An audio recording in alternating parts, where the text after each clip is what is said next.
tell us, where in the world are you watching from? Now, let's dive into today's story. Chapter 1. The Ghost Returns. The summer rain hammered against the cracked asphalt of Millbrook's main street as Martin Kane emerged from the shadows like a specter from hell itself. 6 months. 6 months since his Black Hawk had been shot down over hostile territory. Since he'd been declared Kia. Since his world had supposedly ended in a ball of twisted metal and flames. But Martin Kane was very much alive. His weathered face, now gaunt from months of survival, bore new scars that told stories of unimaginable hardship. The once pristine Special Forces operator had been reduced to skin and bone, his eyes hollow yet burning with an intensity that would make hardened criminals step aside. At 34, Martin had seen enough warfare to last several lifetimes, but nothing had prepared him for what awaited him at home. The two-story colonial house at 247 Elm Street looked exactly as he remembered, except for the deputy sheriff's patrol car parked brazenly in his driveway. Martin's jaw clenched as he recognized the vehicle belonging to Wayne Burns, a man he'd never trusted even before deployment. Burns was everything Martin despised, corrupt, lazy, and possessing the kind of small-town arrogance that came from wearing a badge in a place where real authority was rarely challenged. Martin had met Cheryl Kane 8 years ago at a military appreciation dinner in nearby Franklin County. She'd been 26 then, a stunning blonde with emerald eyes and a smile that could disarm a bomb. Cheryl worked as a nurse at the county hospital, came from a respectable family, and seemed like the perfect military wife. They'd married within a year, and Emma had arrived 2 years later, a beautiful daughter who became Martin's entire world. But military deployments were hard on marriages, and Martin's specialized unit meant long absences with minimal communication. He'd noticed Cheryl growing distant during his last leave, but he'd attributed it to stress. He should have known better. In the Special Forces, survival depended on reading signs others missed. At home, he'd been blind. As Martin approached his house through the backyard, staying in the shadows of the oak trees he'd planted years ago, his blood turned to ice. There, in the far corner of the yard, was a makeshift kennel, little more than a chain-link cage with a tarp for shelter. Inside, curled up on a pile of old blankets, was his 6-year-old daughter Emma. The child was painfully thin, her once bright blonde hair matted and dirty. Angry red sores dotted her arms, and she was wearing clothes that hadn't been washed in days. The sight hit Martin like a sledgehammer to the chest. His daughter, his precious little girl, was being kept like an animal in her own backyard. Rage, pure and molten, coursed through Martin's veins. Every survival instinct honed through years of combat training screamed for immediate action. But the strategic part of his mind, the part that had kept him alive through impossible odds, forced him to remain still and observe. Through the kitchen window, he could see them clearly. Cheryl, still beautiful but harder somehow, was pressed against the kitchen counter. Wayne Burns, a heavy-set man with thinning brown hair and a perpetual sneer, had his hands on her waist, his sheriff's badge glinting in the overhead light. They were kissing with the desperate passion of guilty lovers, completely oblivious to the broken man watching from the darkness. Martin's hands instinctively reached for weapons that weren't there. In the POW camp, he'd survived by becoming something less than human. A creature driven purely by the will to live and return home. The camp had been run by a sadistic warlord who took pleasure in breaking strong men. Martin had endured months of torture, had watched good soldiers die, had been forced to make impossible choices just to see another dawn. But he'd survived because he'd had something to come home to. Or so he'd thought. Now, crouched in his own backyard like a ghost, Martin Kane realized that everything he'd fought for was gone. His wife had not only replaced him, but had also abandoned their daughter. The pension money from his supposed death was clearly more valuable to them than the life of an innocent child. Martin's military training kicked in as he began to assess the situation with cold precision. Wayne Burns was armed, probably carrying his service weapon and at least one backup. Cheryl would be unpredictable, civilian, but potentially dangerous if cornered.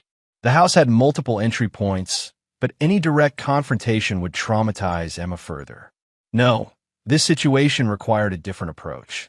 Martin Kane had learned patience in the worst possible school. He could wait. As he watched his wife and her lover through the window, Martin began to formulate the beginning of a plan. These people had made the fatal mistake of underestimating a dead man. They'd forgotten that Martin Kane was the sole survivor of a POW camp where weaker men had been broken in days. They were about to learn what it meant to face a man with nothing left to lose and everything to avenge. Martin melted back into the shadows. His daughter's suffering burned into his memory like a brand. Before the sun rose again, the game would begin. And when it ended, Cheryl Kane and Wayne Burns would understand exactly why crossing a Special Forces operator was the last mistake they'd ever make. The rain continued to fall, washing away the last traces of the man Martin Kane used to be. Chapter 2. The Art of War.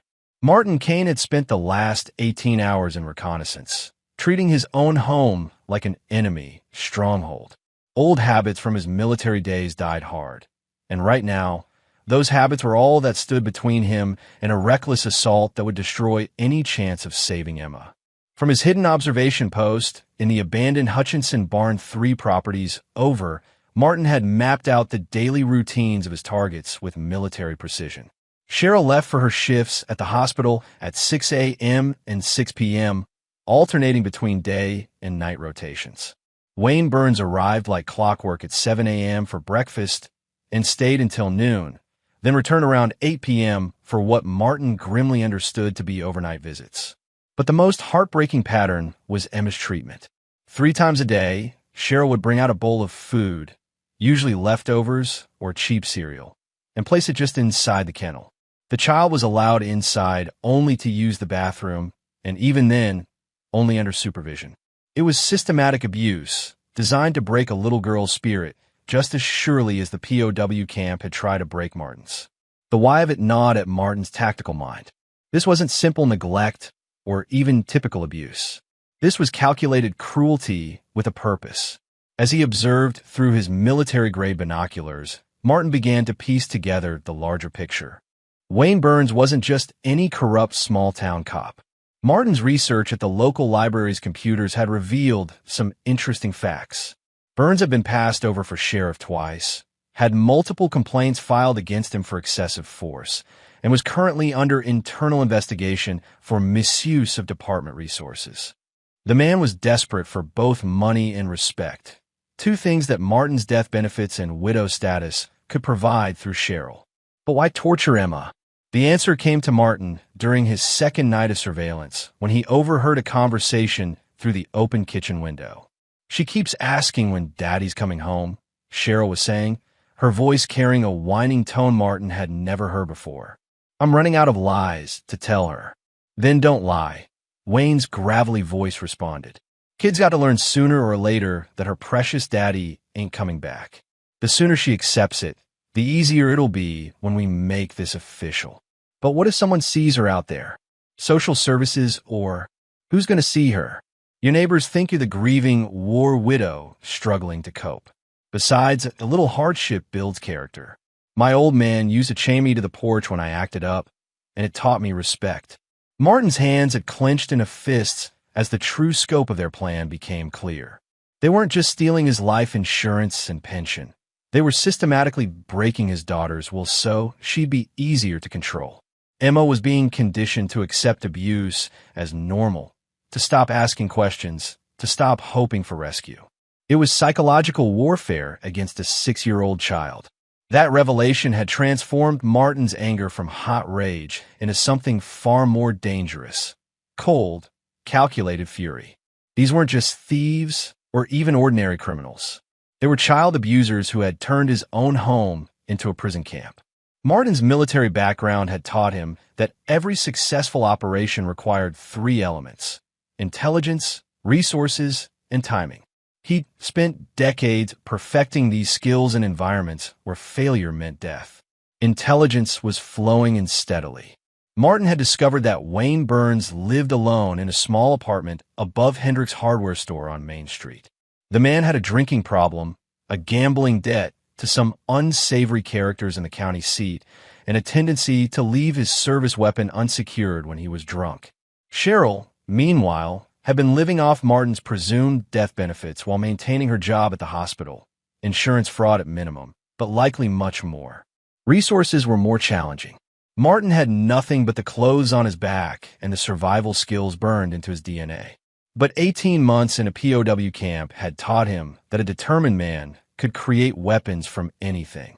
The abandoned Hutchinson property was a goldmine of forgotten tools and materials. Rusted farming equipment, old chemical containers, even a well-maintained generator that the late Edgar Hutchinson had left behind. But timing was everything. Martin couldn't just react. He had to control the entire sequence of events. One mistake, one moment of emotion overriding tactics, and Emma would suffer the consequences. As dawn broke on his third day of surveillance, Martin made his decision. Direct confrontation was off the table. These people had spent months systematically destroying his daughter's childhood, and they deserved something far more sophisticated than a simple beating. They deserved to experience the same helplessness, the same systematic destruction of everything they held dear that they had inflicted on Emma. Martin Kane had survived the worst that human cruelty could devise, and he'd learned valuable lessons in the process. Pain was temporary, but psychological warfare could destroy a person's will to live. Fear, properly applied, was more effective than any physical torture. Wayne Burns and Cheryl Kane were about to get a graduate-level education in psychological operations, taught by a master who had learned from the worst. The game was about to begin, and Martin held all the cards. They just didn't know they were playing yet. As Martin prepared to leave his observation post, he took one last look at Emma in her makeshift prison. Soon, little girl, Daddy's coming home, and he's bringing hell with him. Chapter 3. The First Move. Martin Kane struck at 3:17 a.m. on a moonless Thursday, moving through Millbrook's empty streets like a shadow, given form.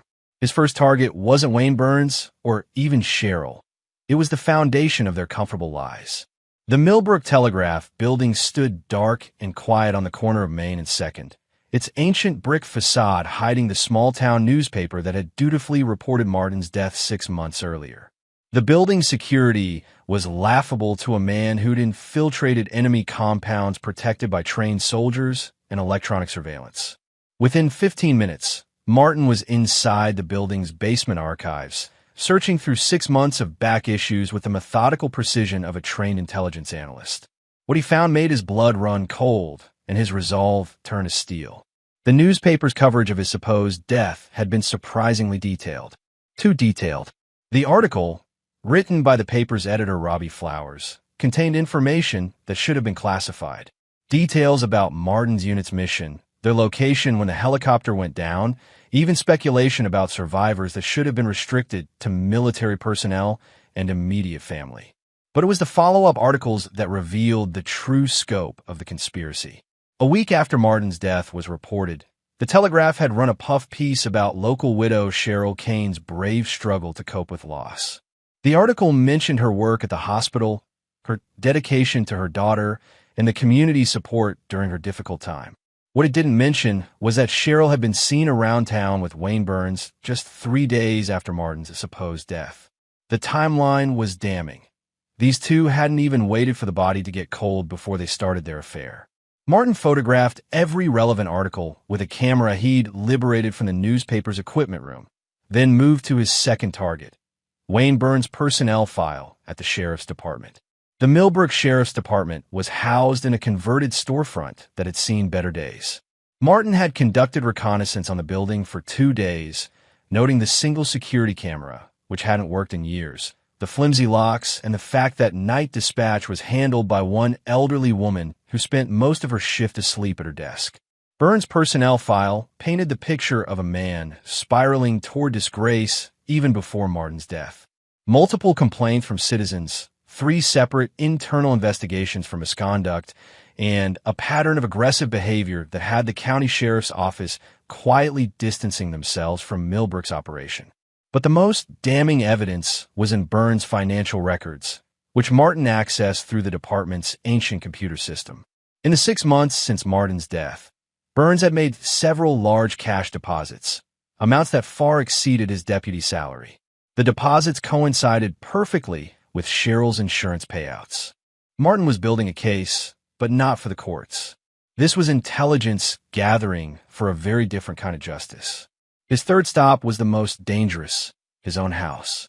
Martin waited until 4:30 a.m., when both Cheryl and Wayne were deep in sleep. The spare key was exactly where he'd left it, hidden under the false bottom of Emma's old sandbox.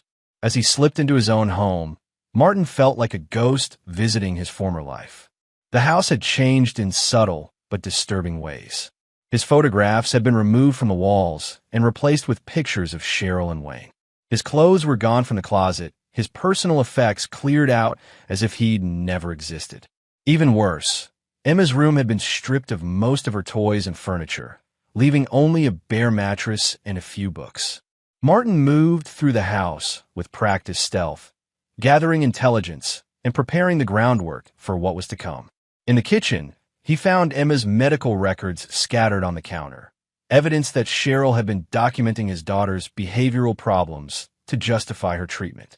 The records painted a picture of a child suffering from severe trauma-related regression and dangerous acting out behaviors. It was a setup. Cheryl was creating a paper trail to justify Emma's abuse, probably planning to have her committed or placed in foster care once the insurance money ran out. But Martin's most important discovery was in the basement. Hidden behind a false panel in the furnace room, he found a metal lockbox containing documents that revealed the full extent of their scheme. Life insurance policies, pension paperwork, and most damning of all, a handwritten letter from Wayne to an unknown contact discussing disposing of the kid once their financial situation was secure. The letter was signed and dated just 2 weeks ago. Martin photographed everything, then carefully returned the documents to their hiding place. These people weren't just thieves and child abusers. They were planning to murder his daughter. As dawn approached, Martin made his way back to Emma's kennel. His daughter was awake, sitting quietly in the corner and staring at the house with empty eyes that broke Martin's heart. She looked so small, so defeated, that it took every ounce of military discipline to keep from rushing to her immediately.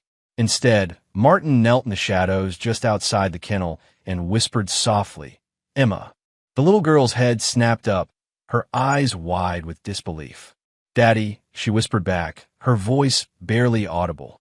"Yes, baby girl. Daddy's here. But you have to be very quiet and very brave for me, okay? I'm going to get you out of here, but I need you to trust me and do exactly what I say." Emma nodded frantically, tears streaming down her dirty face. "I knew you'd come back. I told them you weren't really dead, but they said," Chill, Martin soothed. "I know what they said, and I know what they did to you, but that's all going to change very soon. Can you be brave for just a little while longer?" "Yes, Daddy." Martin reached through the chain link and gently touched his daughter's face. "I love you, Emma, more than anything in the world. And I promise you, the people who hurt you are going to pay for what they've done. But first, Daddy has to make sure you're safe. Can you pretend you never saw me tonight?" Emma nodded solemnly. At 6 years old, she'd already learned the survival skills that prison camps taught: how to keep secrets, how to endure, how to hope against hope. Martin spent 10 more minutes with his daughter, reassuring her and explaining that very soon, everything would change. Then he melted back into the shadows, leaving Emma with something she hadn't had in months: hope. As Martin returned to his observation post, his mind was already working through the tactical problems ahead. Wayne Burns and Cheryl Kane had declared war on his family, and they'd chosen their battlefield. Now Martin would choose his. In 72 hours, they would learn what it felt like to be hunted by a man who'd been trained to kill by the world's finest military and educated in survival by the world's cruelest enemies. The preliminaries were over. The real war was about to begin. Chapter 4: Psychological Operations. Martin Kane's war began not with bullets or bloodshed, but with the slow, methodical dismantling of his enemy's sense of security.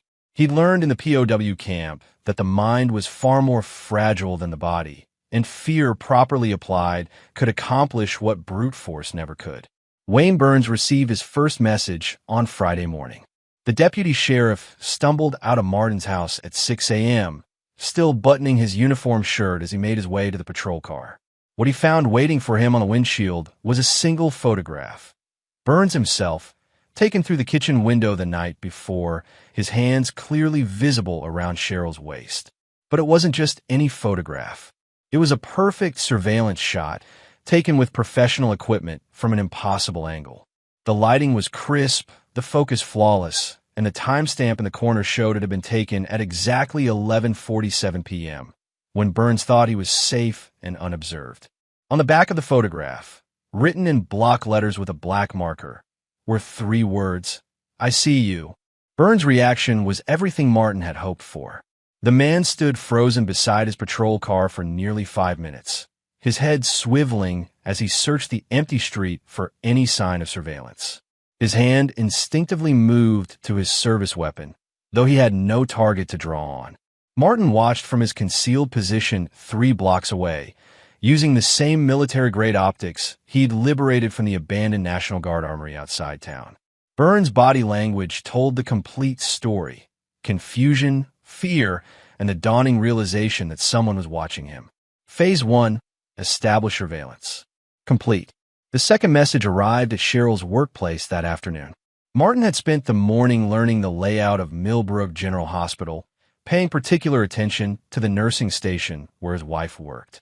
The hospital security was focused on preventing theft of drugs and equipment, not on stopping a determined infiltrator who knew how to move through institutional buildings.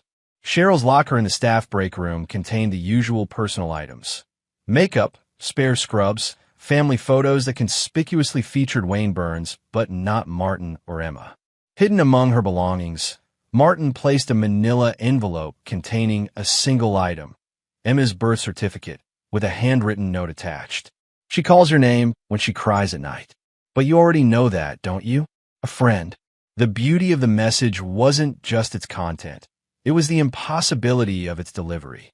Cheryl's locker required a combination that only she knew, and it was located in a restricted area of the hospital.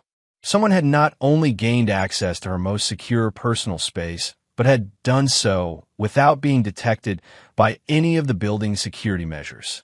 Martin monitored Cheryl's reaction through the hospital's own security cameras, which he'd learned to access through the building's poorly secured computer network.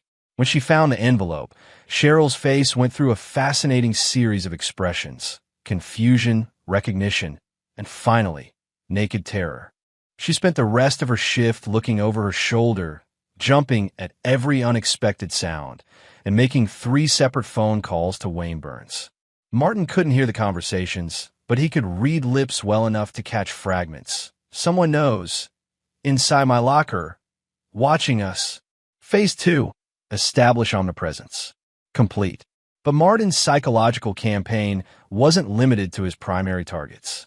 A successful operation required controlling all variables, including potential witnesses and allies. Robbie Flowers, the newspaper editor who'd written the detailed accounts of Martin's death, found his own surprise on Saturday morning. Arriving at the telegraph office, Flowers discovered that someone had broken into his computer system and printed out dozens of copies of a single document. The original military report about Martin Kane's mission, clearly marked classified and containing information that had never been released to the press. The implication was clear and terrifying. Flowers had published classified information in his newspaper articles, information he couldn't have obtained through legitimate channels. Someone had been feeding him restricted intelligence, and now someone else knew about it. Along with the printed documents was a simple note: "Interesting sources you have, Mr. Flowers. We should discuss them soon. A concerned citizen." Martin watched from across the street as Flowers discovered the breach. The man's reaction was immediate panic, followed by a frantic phone call that Martin's carefully placed listening device picked up clearly. "Wayne, we have a problem," Flowers said into his cell phone. "Someone knows about the information you gave me for those articles. They broke into my office and, yes, I'm sure it was secured. Wayne, this is serious. If the military finds out I published classified details." The conversation continued for 10 minutes, revealing the extent of the conspiracy. Wayne Burns had been feeding classified information to Flowers in exchange for favorable coverage of Cheryl's situation. It was a minor violation compared to their other crimes, but it established a pattern of corruption that Martin would exploit. Phase 3. Isolate the targets from potential allies. Complete.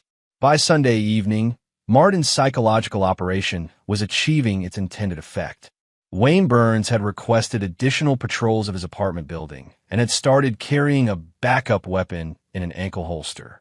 Cheryl had begun taking different routes to work and had asked hospital security to escort her to her car after late shifts. Most importantly, they'd started to turn on each other. Martin's surveillance equipment captured their Sunday night argument in vivid detail. Wayne had arrived at the house already agitated, convinced that someone from his past, maybe a criminal he'd arrested, maybe someone from internal affairs, was stalking him. "This is about you, not me," he snarled at Cheryl as they stood in the kitchen.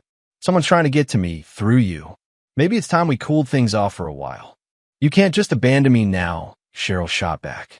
"We're in this together, Wayne. If you go down, I go down. Nobody's going down if we're smart about this. But I'm not taking risks for some dead soldier's wife and her psycho kid." The mention of Emma as a psycho kid required every ounce of Martin's discipline to remain in position. But the argument was providing valuable intelligence about their relationship dynamics and future plans. "The kid's becoming a liability anyway," Wayne continued. "Maybe it's time we dealt with that situation permanently." "What do you mean, dealt with?" "You know what I mean. Make it look like an accident. Tragic case of a disturbed child hurting herself. You're a nurse. You know how to make things look natural." Martin's blood turned to ice as the full implication hit him. They weren't just planning to abandon Emma. They were planning to murder her and make it look like suicide. The psychological phase of Martin's operation had accomplished its primary objective. It had forced his enemies to reveal their true intentions and their ultimate timeline. But it had also revealed something far more urgent. Emma was in immediate danger. Martin's careful, methodical approach had just been compressed into a matter of hours. Whatever happened next, it had to happen fast before Wayne and Cheryl decided that disposing of witnesses was their best option. As Martin prepared to escalate from psychological warfare to direct action, he allowed himself one moment of savage satisfaction. Wayne Burns and Cheryl Kane thought they were being hunted by some unknown enemy from their past. They had no idea they were being stalked by a ghost who was very much alive and had nothing left to lose. The gloves were about to come off. Chapter 5. The Hunter's Web. Monday morning brought rain and revelation. Martin Kane had spent the night constructing the infrastructure for what military tacticians called a total environment operation, a mission where every variable was controlled, every move anticipated, and every outcome predetermined. His workshop was the abandoned Hutchinson barn, transformed over the past week into a command center that would have impressed his former Special Forces unit. Maps of Millbrook covered one wall, marked with movement patterns, surveillance points, and tactical routes. Another wall displayed photographs and documents detailing every aspect of Wayne Burns and Cheryl's lives, their schedules, their contacts, their weaknesses, and their fears. But the centerpiece of Martin's operation was a custom-built communications array that allowed him to monitor and intercept every electronic communication in Millbrook. Cell phone calls, text messages, email, even the antiquated radio system used by the sheriff's department. Everything flowed through Martin's equipment and into his growing intelligence file. The accelerated timeline meant shifting from psychological pressure to active manipulation. Martin's targets needed to be maneuvered into position for the final phase, and that required more direct intervention. Wayne Burns' Monday began with a phone call that would change everything. At 7:15 a.m., as Burns sat in his patrol car outside the diner where he grabbed breakfast every morning, his cell phone rang. The caller ID showed Millbrook General, which made sense since Cheryl was working the early shift. "Wayne Burns," he answered, but the voice on the other end wasn't Cheryl's. It was electronically distorted, professionally altered to be unrecognizable, but clearly male. "Deputy Burns, you need to listen very carefully. Your friend Cheryl is in danger." Burns sat up straight in his seat. "Who is this? How did you get this number?" "That's not important. What's important is that someone has been asking questions about you and Mrs. Kane. Someone with military credentials and access to classified databases." Martin watched Burns' reaction through his telephoto lens, noting the man's increasing agitation. The beauty of the call wasn't just the fear it induced. It was the way it would drive Burns toward exactly the wrong conclusion. Are you talking about federal agents? Military investigators? I'm talking about someone who knows about your arrangement with Mrs. Kane. Someone who knows about the insurance money, the falsified reports, and what you've been doing to the child. Burns' face went white. You're full of shit. Nobody knows. Deputy, I'm trying to help you here. This individual has been conducting surveillance on both of you for several days. Professional-grade equipment, military tactics. You need to take Mrs. Kane and the child and get out of town. Today, the line went dead, leaving Burns staring at his phone in terror. Martin's manipulated phone call had accomplished several objectives simultaneously. It confirmed Burns' worst fears about being watched by professionals, provided a false explanation for the surveillance that would misdirect any investigation, and most importantly, introduced the idea of flight, exactly what Martin needed his targets to attempt. Phase 1 of Monday's operation: force the enemy to consider retreat. Complete. But Martin wasn't finished with Wayne Burns. At 10:30 a.m., Burns received a text message from an unknown number. Check your apartment. Third floorboard from the window. Someone left you a present. A friend. Burns was at his apartment within 15 minutes, his service weapon drawn as he climbed the stairs to his second-floor residence. The apartment showed no signs of forced entry, but the third floorboard from the living room window was indeed loose. Underneath, Burns found a waterproof pouch containing items that made his blood run cold. Detailed photographs of his apartment's interior, copies of his bank statements showing the insurance deposits, and a handwritten timeline documenting his relationship with Cheryl going back 8 months. But the most terrifying item was a military dog tag. Martin Kane's dog tag, which should have been lost with his body in the helicopter crash. The accompanying note was brief. I'm closer than you think. MK. Martin monitored Burns' reaction through the listening devices he'd planted throughout the apartment. The man's panicked phone call to Cheryl was everything Martin had hoped for. He's alive, Burns whispered into the phone. Kane is alive, and he's been watching us.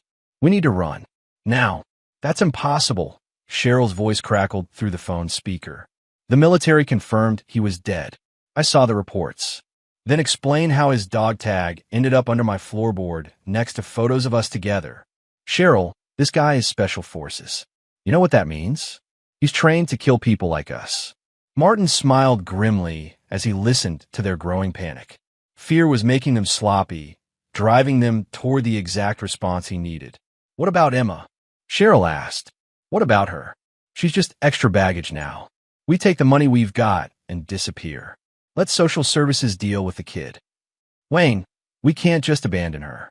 If Kane is really alive, she's the only leverage we have. There it was. Martin's pulse quickened as he heard Cheryl articulate the tactical reality he'd been counting on. They would try to use Emma as a human shield, which meant they'd have to move her from the kennel to a more secure location. That movement would be Martin's opportunity. Fine, Burns said after a long pause.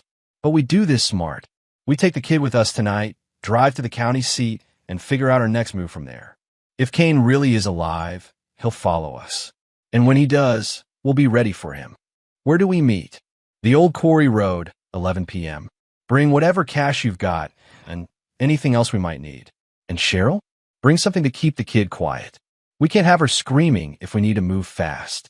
Martin felt a chill at the implication, but his tactical mind was already calculating distances, routes, and timing. The Old Quarry was perfect for his purposes, isolated, with multiple approach routes, and far enough from town that civilian interference was impossible. Phase 2. Force the enemy to move to ground of your choosing. Complete. But Martin had one more manipulation to execute before the night's operation. At 3 p.m., Robbie Flowers received an unexpected visitor at the telegraph office.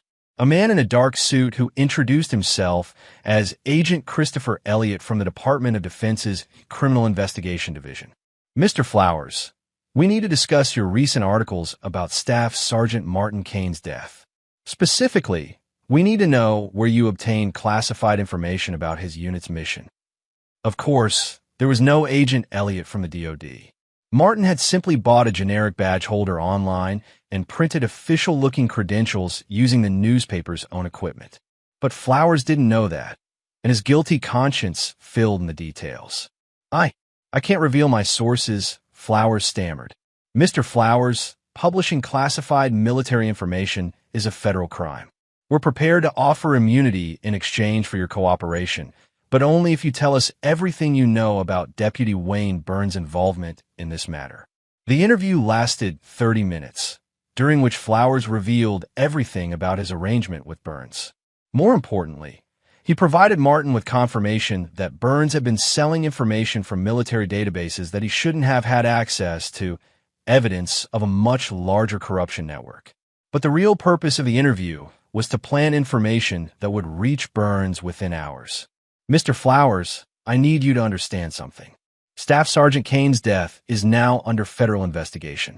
If he's still alive, and we have reason to believe he might be, then anyone who participated in fraud related to his death benefits will face federal charges. I strongly advise you to distance yourself from Deputy Burns immediately." By 6 p.m., Flowers had called Burns with a panicked report about the federal investigation. Martin listened to the call with savage satisfaction as Burns' paranoia reached new heights. "They know everything, Wayne. They know about the classified information. They know about the insurance fraud. And they think Kane might still be alive. You need to get out of town tonight." "Already planning on it," Burns replied. But if Kane is alive and the feds are involved, this just became a whole different kind of problem. Martin checked his equipment one final time as the sun set over Millbrook. Tonight, Wayne Burns and Cheryl Kane would attempt to kidnap his daughter and flee. They thought they were escaping from federal agents and a dead man's ghost.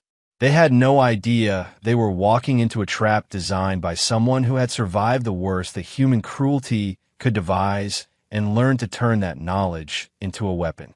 At 11 p.m., 3 vehicles would converge on the old quarry road.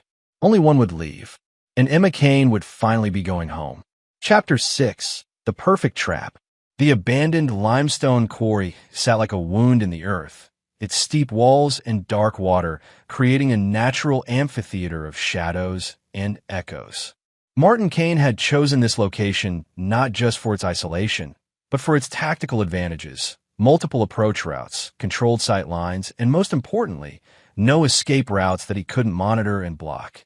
As 10:45 p.m. approached, Martin made his final preparations from his concealed position on the quarry's north ridge. Below him, the access road was empty except for the rusted machinery that had been abandoned when the quarry closed 15 years ago. His night vision equipment turned the moonless evening into a green-tinted battlefield where he held every advantage. Martin's trap was elegant in its simplicity. 3 pressure-activated flares marked the only safe path down to the quarry floor, invisible to the naked eye, but clearly visible through his thermal imaging. Anyone approaching by vehicle would be forced to follow that exact route, bringing them directly into his kill zone. But this wasn't about killing, at least not yet. This was about rescue and capture, which required precision, timing, and absolute control of the situation. At 10:58 p.m., the first vehicle approached. Wayne Burns' patrol car, moving slowly down the winding quarry road with its headlights dimmed. Martin tracked the vehicle through his scope as it navigated the treacherous path, noting that Burns was alone in the front seat. 2 minutes later, Cheryl's sedan followed the same route. Through his thermal imaging, Martin could see 2 heat signatures in the car, Cheryl in the driver's seat and a smaller figure in the back that had to be Emma. Both vehicles reached the quarry floor and parked near the old equipment shed, exactly where Martin had anticipated. The isolation was perfect. The nearest house was 3 miles away, and the quarry's walls would contain any sound from the operation. Martin activated his first surprise. The floodlights he'd rigged throughout the quarry suddenly blazed to life, turning night into harsh day and temporarily blinding anyone who'd been relying on natural night vision. Burns and Cheryl stumbled out of their vehicles, hands raised to shield their eyes from the unexpected illumination. Wayne Burns, Cheryl Kane. Martin's voice boomed from the PA system he'd installed, electronically amplified and distorted to seem like it was coming from everywhere at once. "You are surrounded. Move away from the vehicles with your hands visible. The psychological effect was immediate and devastating. Both targets spun in circles, looking for the source of the voice and finding nothing but empty quarry walls and blinding lights. Burns reached for his service weapon, but stopped when a rifle shot cracked through the air, sending stone chips flying from the wall inches from his head. The next shot won't miss. Step away from the vehicles. Now, Burns and Cheryl moved away from their cars, hands raised, squinting into the lights, and searching frantically for their unseen captor. Martin could see the terror in their body language, the rapid breathing, the constant movement, the way they pressed close together for psychological comfort. But Martin's focus was on the sedan, where Emma remained trapped in the back seat. "Emma," Martin said, switching to a normal-speaking voice that carried clearly in the quarry's acoustics. "It's Daddy. I need you to get out of the car and walk toward the sound of my voice. Don't be scared, baby girl. You're safe now." The car door opened, and Emma's small figure emerged into the harsh lights. She was wearing the same dirty clothes Martin had seen her in for days, but she was moving under her own power and seemed uninjured. "Emma, walk toward the big rocks on your right. There's a path up the hill. Follow it until you see the blue light, then wait for me there. Can you do that?" "Yes, Daddy." Emma's small voice carried across the quarry. As she began walking toward the escape route Martin had prepared, both Wayne and Cheryl started to move in her direction. Another rifle shot, this one striking the ground directly between them and Emma, stopped them cold. "Move toward the child and you die. She is no longer your concern." Martin watched through his scope as Emma found the path he'd marked with reflective tape and began climbing toward the safe zone he'd established on the ridge. His daughter was showing remarkable courage for a 6-year-old, following his instructions precisely despite the chaos around her. Once Emma was clear of the kill zone, Martin began Phase 2 of his operation. "Wayne Burns," he called out, his voice now coming from a different direction as he switched between speakers. "6 months ago, you thought you were stealing from a dead man. How does it feel to discover that your victim lived long enough to come home?" "Kane," Burns shouted into the lights. "If that's really you, we can work this out. The insurance money, the benefits, we can split it all. There's enough for everyone." Martin's laugh echoed off the quarry walls like the sound of breaking glass. "You kept my daughter in a cage, Wayne. You fed her scraps like an animal and planned to murder her when she became inconvenient. Do you really think I'm interested in negotiating?" "That was Cheryl's idea," Burns shouted, desperation making his voice crack. "I told her it was wrong, but she said, 'He's lying.'" Cheryl screamed. "It was his plan from the beginning. He said we had to break her spirit, so she wouldn't cause problems later." Martin smiled coldly as his targets began to turn on each other, exactly as he'd hoped. Fear and desperation were destroying whatever loyalty had existed between them.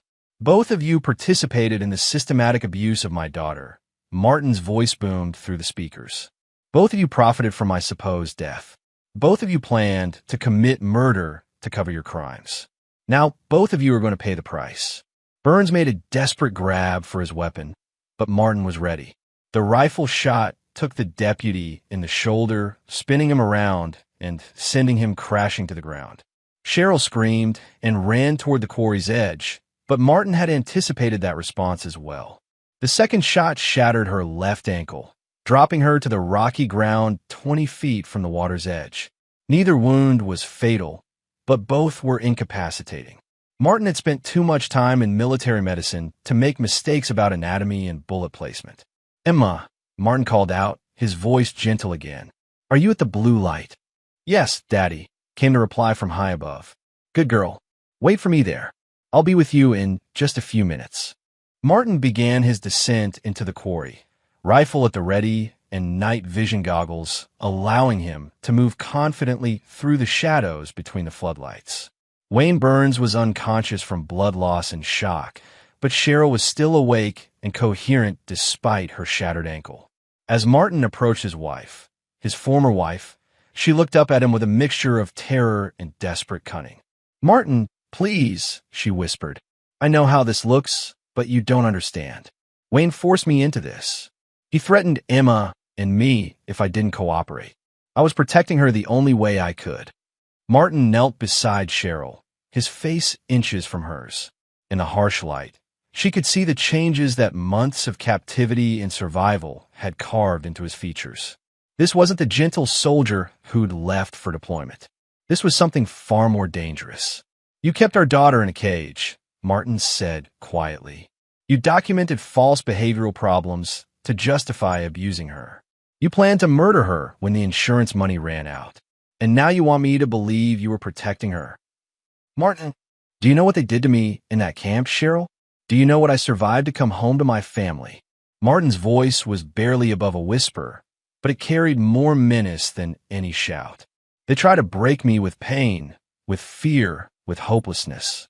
But I endured it all because I had something to come home to, because I had a wife and daughter who needed me. Martin stood and looked down at the woman who had shared his bed and borne his child. You destroyed that. You took the one thing that kept me alive through hell and turned it into another nightmare. So now you get to experience what real hopelessness feels like. Martin checked his watch.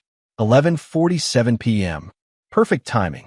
In 13 minutes, the Millbrook Volunteer Fire Department will receive an anonymous call about screams and gunshots at the old quarry. They'll arrive to find Deputy Wayne Burns suffering from a gunshot wound and blood loss. They'll also find Cheryl Kane, who tragically fell while trying to escape after being caught in the act of child abduction and insurance fraud. Cheryl's eyes widened as she understood the implication. Martin, you can't. The fall will have caused catastrophic injuries. Broken bones, internal bleeding, probably a few hours of agony before death. Very tragic. Very accidental. Martin began walking toward the path that would take him back to Emma, then paused and looked back at his former wife. Of course, there's another option. You could try to crawl to safety in the next 13 minutes. It's only about 200 yards to the road. Should be possible, even with a shattered ankle. If you're tough enough. As Martin disappeared into the shadows, Cheryl began her desperate crawl toward the quarry road, leaving a trail of blood on the limestone. Behind her, Wayne Burns remained unconscious and bleeding, his survival dependent on how quickly the fire department responded to Martin's upcoming call. Martin found Emma waiting exactly where he'd told her, sitting on a blanket he'd prepared earlier and holding a small teddy bear he'd left for her. When she saw him approaching, she ran into his arms with a sob of relief. "It's over, baby girl," Martin whispered into her hair. "You're safe now. You're coming home with Daddy, and nobody will ever hurt you again." As Martin carried his daughter away from the quarry, he could hear Cheryl's screams echoing off the stone walls behind them. She was still crawling, still fighting for survival with the same desperation he'd shown in the POW camp. Whether she made it to the road in time would depend on her will to live. Martin found he didn't particularly care either way. Chapter 7. Ghosts and Reckoning. 3 days after the quarry incident, Martin Kane sat in the kitchen of a rented farmhouse 15 miles outside Millbrook, watching his daughter eat her first real meal in months. Emma had gained 2 pounds already, and the haunted look was beginning to fade from her eyes. But the healing would take time for both of them. The official story, as reported by the Millbrook Telegraph and echoed by regional news outlets, was both tragic and convenient. Deputy Wayne Burns had been shot while investigating reports of suspicious activity at the old quarry. Cheryl Kane, the widow of a fallen soldier, had apparently been lured there by an unknown assailant who'd been extorting her over insurance benefits. Burns survived his shoulder wound, but faced federal charges for his role in an insurance fraud scheme. His cooperation with investigators had revealed a network of corruption involving falsified death reports and misuse of classified military information. The deputy's career was over, his pension lost, and his reputation destroyed.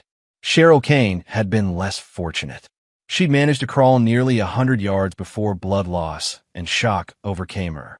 The volunteer fire department found her unconscious but alive, though her injuries were severe enough to require emergency surgery and weeks of intensive care. Her recovery would be long and painful, marked by permanent disability and the knowledge that she'd lost everything: her daughter, her freedom, and her future. Most importantly to Martin, she'd lost any legal claim to Emma.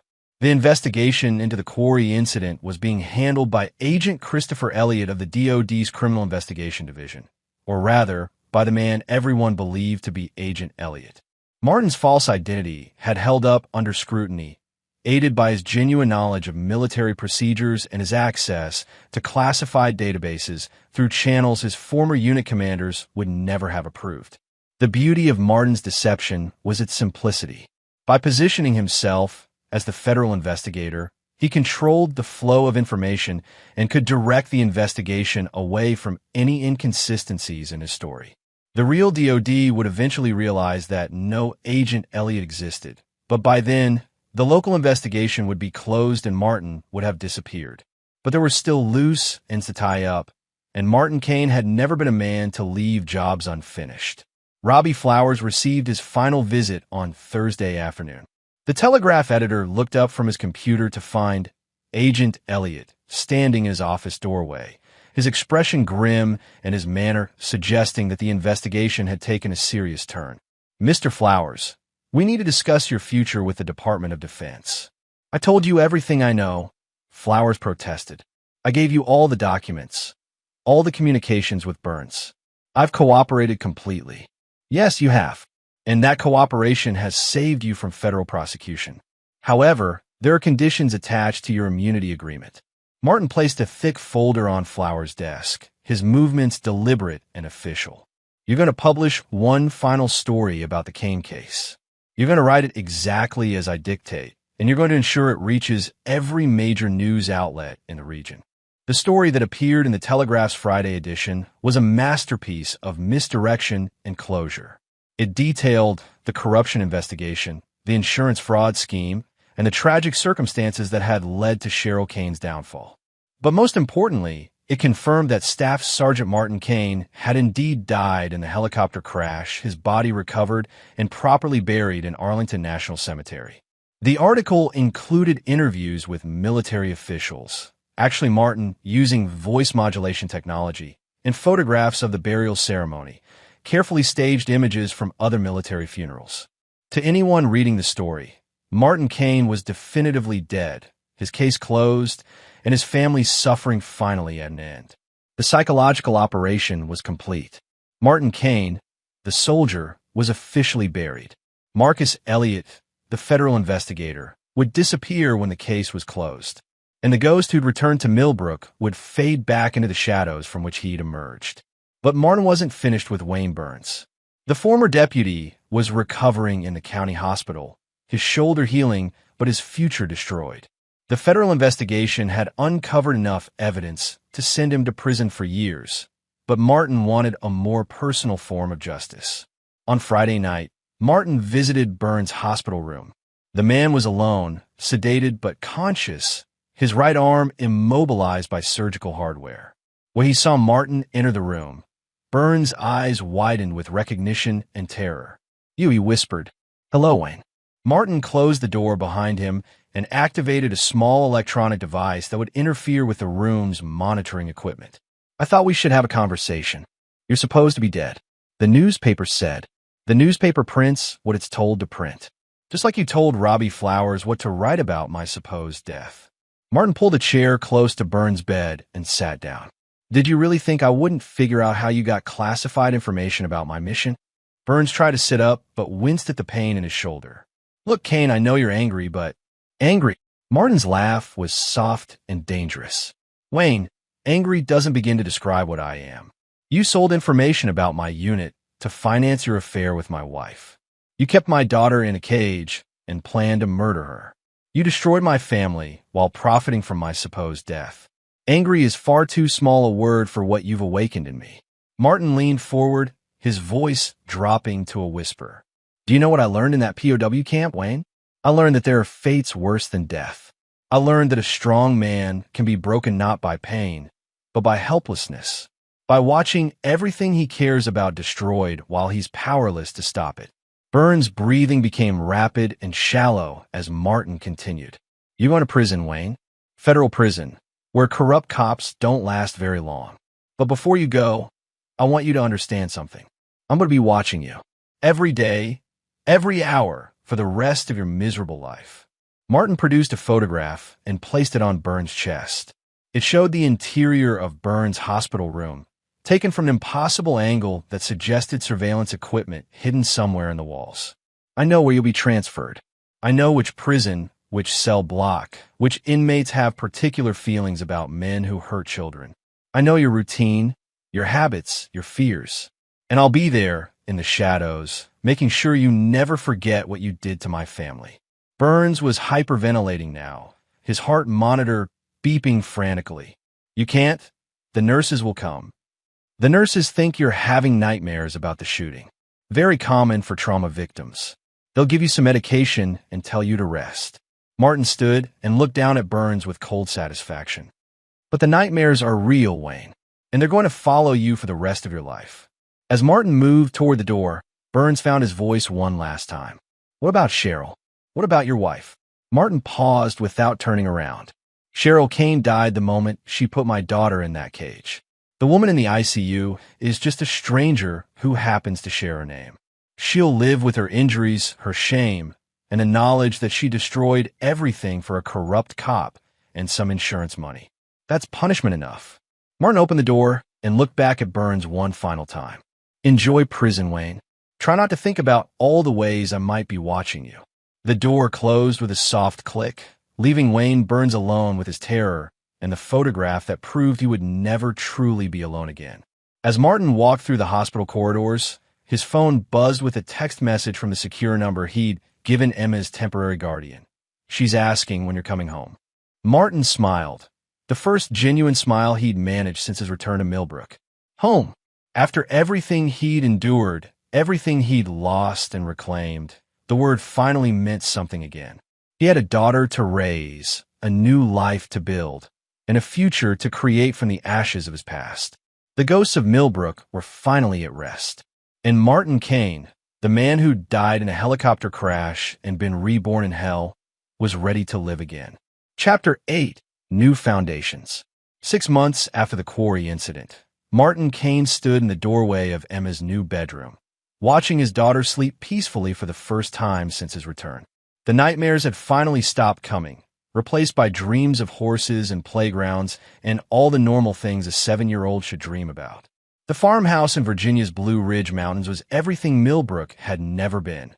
Isolated but not lonely, secure but not confined, peaceful but not stagnant. Martin had purchased it using funds from carefully liquidated overseas accounts that his former unit had never known existed. The official story was that Marcus Elliott, the federal investigator, had taken early retirement and moved to the mountains for his health. Emma was thriving in ways that amazed her new therapist, Dr. Sarah Mitchell, who specialized in childhood trauma recovery. The physical scars were healing faster than anyone had expected, but more importantly, Emma's spirit was returning. She laughed again, played again, and most crucially, trusted again. Daddy. Emma's voice came softly from her bed as Martin entered the room. I'm here, sweetheart. Did you have another dream? Not a bad one, Emma said, sitting up and rubbing her eyes. I dreamed about the horses again. The white one with the black spots wanted me to ride her. Martin sat on the edge of Emma's bed and smoothed her hair, marveling at how healthy she looked. Good food, medical care, and unconditional love had transformed his daughter from the broken child he'd found in that cage back into the bright, curious girl she was meant to be. Maybe we should visit the Hendersons' ranch again this weekend, Martin suggested. Mrs. Henderson said you could help feed the horses if you wanted to. Emma's eyes lit up with excitement. Really? Could I maybe learn to ride one? We'll see. But first, you need to get some sleep. Tomorrow's a big day, remember? Emma nodded solemnly. Tomorrow was the day she would testify via video link in Wayne Burns' federal trial. Dr. Mitchell had prepared her extensively, but Martin knew it would still be difficult for his daughter to relive those months of captivity and abuse. Burns' trial had become a significant case in the region, highlighting corruption in small-town law enforcement and the vulnerability of military families. The prosecution had built an overwhelming case using the evidence Martin had gathered, supplemented by Burns' own desperate attempts to plea bargain his way to a reduced sentence. But Burns' cooperation hadn't saved him from the justice Martin had promised. Federal prison had been exactly as harsh as Martin had predicted. Burns survived 2 assault attempts in his first month, spent 6 weeks in solitary confinement for his own protection, and developed the kind of paranoid anxiety that made every shadow a potential threat. The former deputy had aged 10 years and 6 months, his hair turning gray and his weight dropping as stress and fear consumed him from within. Martin knew this because he'd kept his promise about watching.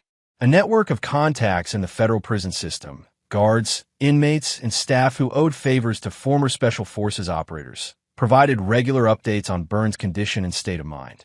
The man lived in constant fear, never knowing when or where Martin's influence might reach him next. It was a more satisfying revenge than any physical punishment could have been. Cheryl's fate had been different, but equally final. Her recovery from the quarry incident had been complicated by infections, surgical complications, and the kind of depression that comes from losing everything that once defined your existence. She would walk again, eventually, but with permanent limitations that served as daily reminders of her choices. More devastating than her physical injuries was her complete social destruction.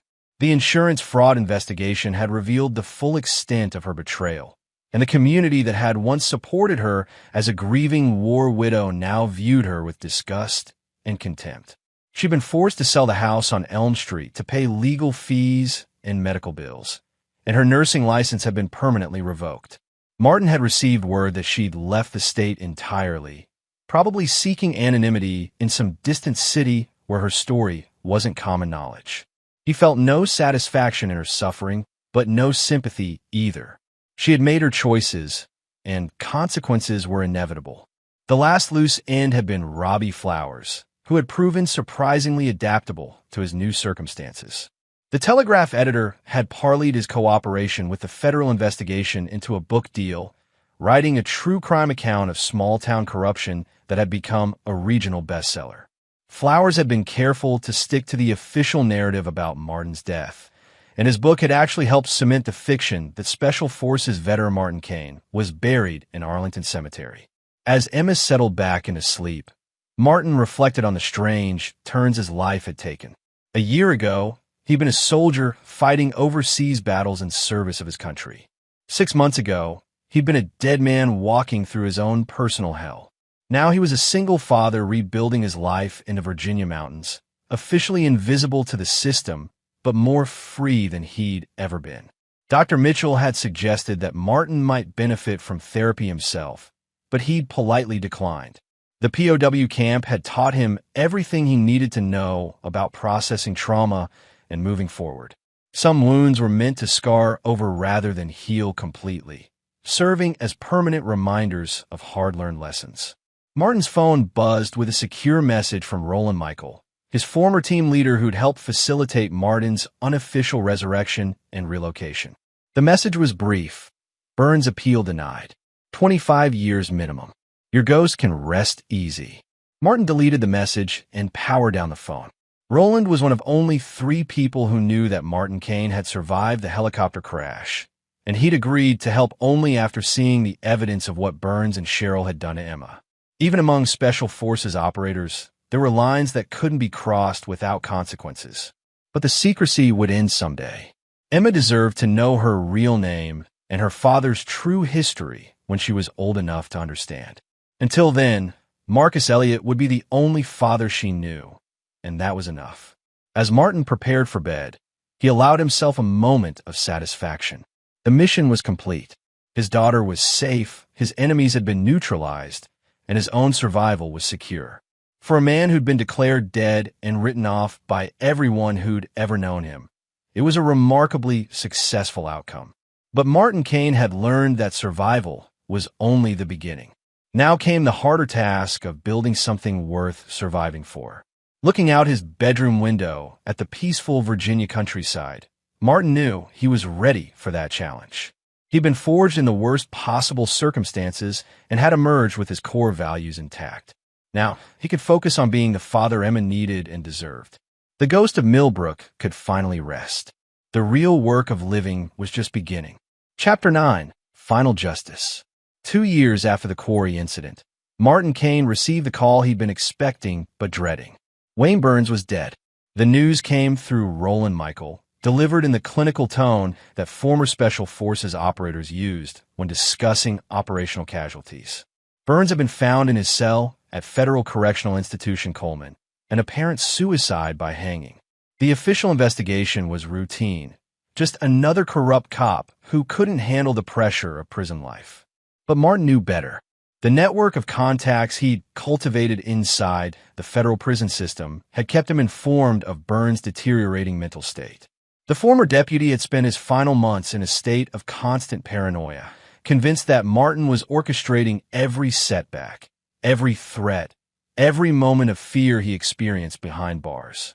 In truth, Martin had done nothing beyond his initial psychological warfare. Burns had destroyed himself through his own guilt and terror, proving that the most effective revenge was often the enemy's own imagination run wild. Emma, now 9 years old and thriving in her new life, knew nothing of Burns' death. She'd testified at his trial 3 years ago, had survived the experience with remarkable resilience, and had moved on to building the kind of childhood she'd been denied during those dark months in Millbrook.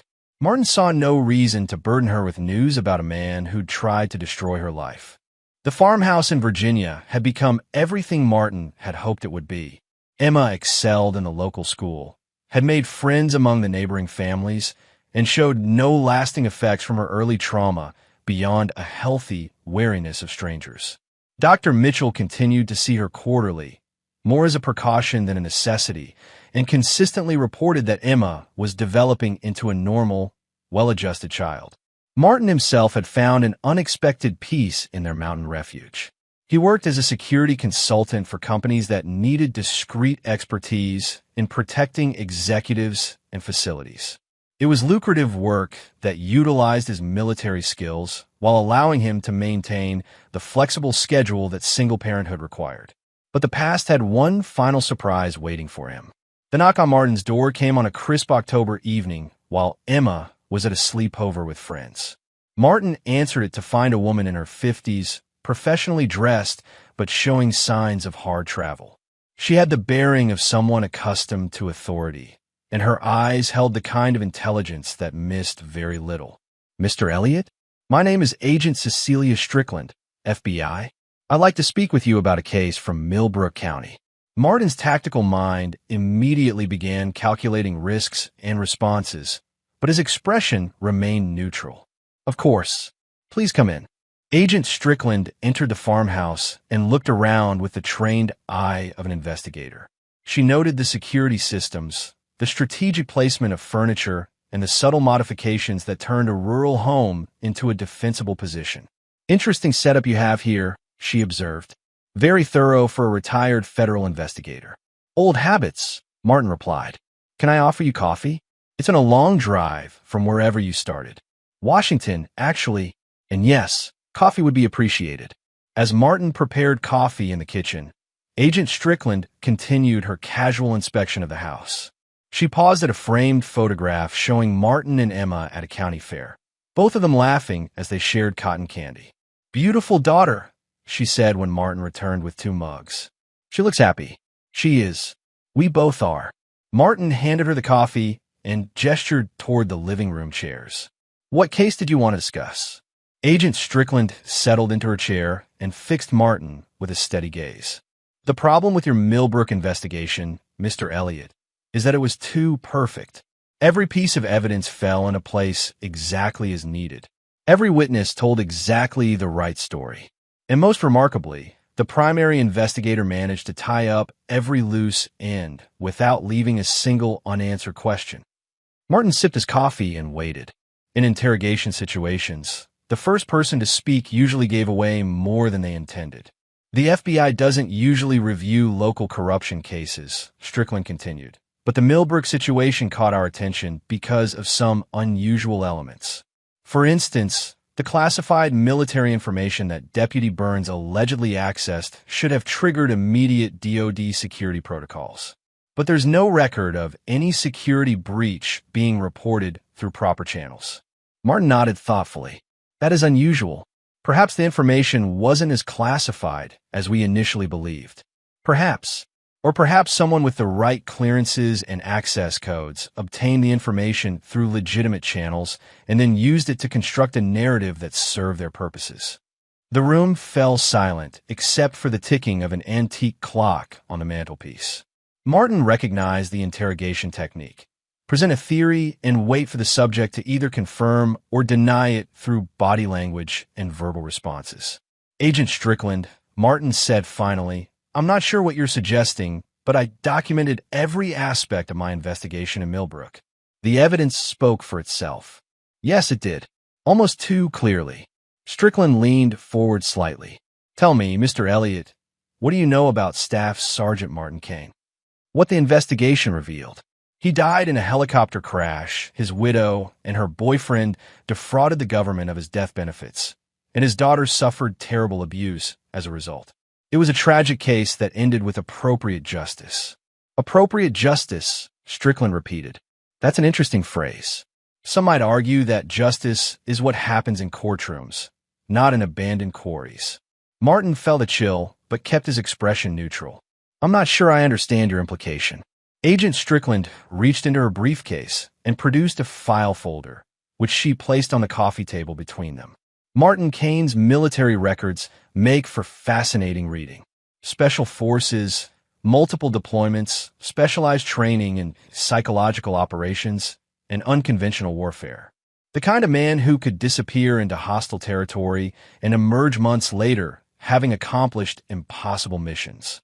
She opened the folder to reveal photographs that made Martin's blood run cold. Surveillance shots of him entering and leaving various locations in Millbrook during his investigation period. Someone had been watching the watcher. The interesting thing about psychological operations specialists, Strickland continued, is that they're trained to create false narratives that serve tactical objectives. They're experts at manipulating evidence, controlling information flow, and convincing people to believe stories that aren't quite true. Martin's mind raced through possible responses and escape routes, but he maintained his calm exterior. Agent Strickland, I'm still not sure what you're suggesting. I'm suggesting that Martin Kane didn't die in that helicopter crash. I'm suggesting that he survived, made his way home, and discovered what had happened to his family. I'm suggesting that everything that followed, the investigation, the evidence, even Agent Christopher Elliott, was an elaborate psychological operation designed to achieve one goal: rescuing his daughter and punishing the people who had destroyed his life. The accusation hung in the air like smoke from a discharged weapon. Martin felt the familiar surge of combat adrenaline, but forced himself to remain still and calm. That's quite a theory, he said. Do you have evidence to support it? Some. The surveillance photos show someone who moves like military personnel, someone familiar with tactical procedures and operational security. The investigation was conducted with the kind of precision that suggests professional training. And most tellingly, Agent Christopher Elliott doesn't exist in any DoD database, despite having conducted an official federal investigation. Strickland closed the folder and leaned back in her chair. But evidence isn't my primary concern here, Mr. Elliott. Results are. Martin raised an eyebrow. Results. Wayne Burns was a corrupt cop who deserved everything he got. Cheryl Kane was complicit in child abuse and insurance fraud. Both of them received appropriate consequences for their actions. A little girl who was being systematically destroyed is now safe and thriving. From the FBI's perspective, that's a remarkably positive outcome. The conversation had taken an unexpected turn, and Martin found himself reassessing Agent Strickland's motivations. I'm not sure I understand your position. My position is that sometimes the system fails people who deserve better. Sometimes good people are forced to work outside official channels to achieve justice that the courts can't or won't provide. And sometimes the FBI decides that certain investigations aren't worth pursuing, especially when the alternative would be to punish someone who protected a child from abuse. Strickland stood and walked to the window, looking out at the peaceful Virginia countryside. Hypothetically speaking, if Martin Kane had survived that crash and orchestrated everything that followed, the FBI would have several options. We could pursue a complex investigation that would likely destroy an innocent child's new life spend enormous resources prosecuting a man who saved his daughter from abuse, and ultimately achieve nothing except satisfying bureaucratic requirements for paperwork accuracy. She turned back to Martin with a slight smile.